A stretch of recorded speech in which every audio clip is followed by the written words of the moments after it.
நாடாளுமன்ற மக்களவை தேர்தலில் வெற்றி பெற்று ஒரு கட்சியை ஆட்சியை பிடிக்க வேண்டும் எனில் அவர்கள் உத்தரப்பிரதேசத்தை வென்றெடுக்க வேண்டும்.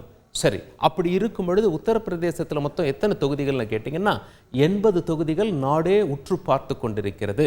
பாஜக 2 முறை மத்தியில் ஆட்சி அமைச்சப்போ உத்தரப்பிரதேசத்தில் அபார வெற்றி பெற்றதனால் அவர்களால் ஆட்சி அமைக்க முடிஞ்சது. தற்பொழுது காட்சிகள் எப்படி இருக்கிறது, பாஜகவை உத்தரப்பிரதேசத்தில் எதிர்நோக்கும் சவால்கள் என்னென்ன என்று நாம் பார்க்கவிருக்கிறோம். உத்தரப்பிரதேசத்தை பொறுத்தவரை பாஜகவுக்கு இருக்க சவால் என்று பார்ப்பதற்கு முன்பு 2014 மக்களவை தேர்தலில் எத்தனை சீட்டில் ஜெயிச்சிருக்காங்க? பாஜக மட்டும் 71 சீட்டில் ஜெயிச்சிருக்காங்க. கூட்டணி ஒரு 2 சீட்டு கொடுத்தாங்க. அப்போ 80ல் 73 சீட்டுகள் பாஜக ஜெயித்திருந்தாலும் அடுத்த நாடாளுமன்ற தேர்தலில், அதாவது 2019 நாடாளுமன்ற தேர்தலில் இந்த சீட்டுகள் குறைந்து விட்டன. பாஜக 71லேருந்து 62 சீட்டுக்கு குறைந்து விட்டார்கள். அதே நேரத்தில் கூட்டணி 2 சீட்டு கொடுத்தது, 64 சீட்டுகள் மொத்தம்.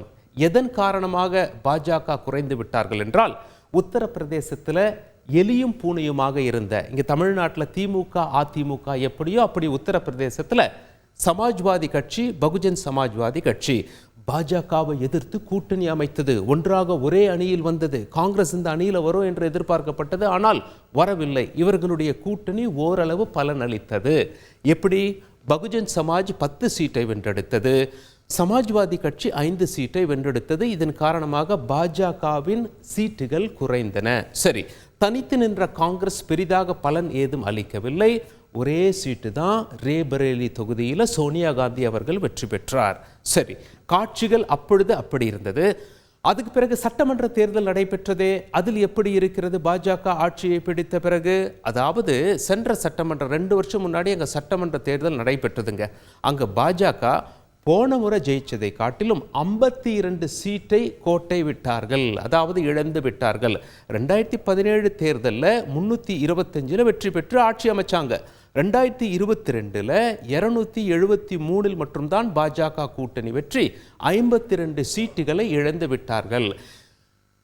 மக்கள்லாம் என்ன சொல்றாங்க அப்படின்னா, சட்டமன்ற தேர்தல் நாடாளுமன்ற தேர்தல் என்று நாம வேறுபடுத்தி பார்க்க வேண்டும் அப்படின்னு சொல்லி சில பேர் உத்தரப்பிரதேசத்தில் செய்தியாளர்கள் போய் பேசும்போது சொல்றாங்க. சட்டமன்ற தேர்தலில் நடக்கிறது அப்படியே நாடாளுமன்றத்தில் எதிரொலிக்கும்னு சொல்ல முடியாது அப்படின்னு சொல்லி.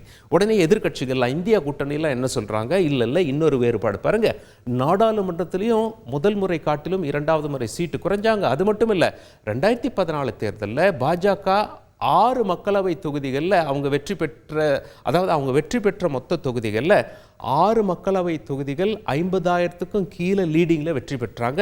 ஆனால் அடுத்த தேர்தலில் 2019 தேர்தலில் 50,000க்கும் கீழே அந்த லீடிங்கில் வெற்றி பெற்றது 14 தொகுதிகளில்.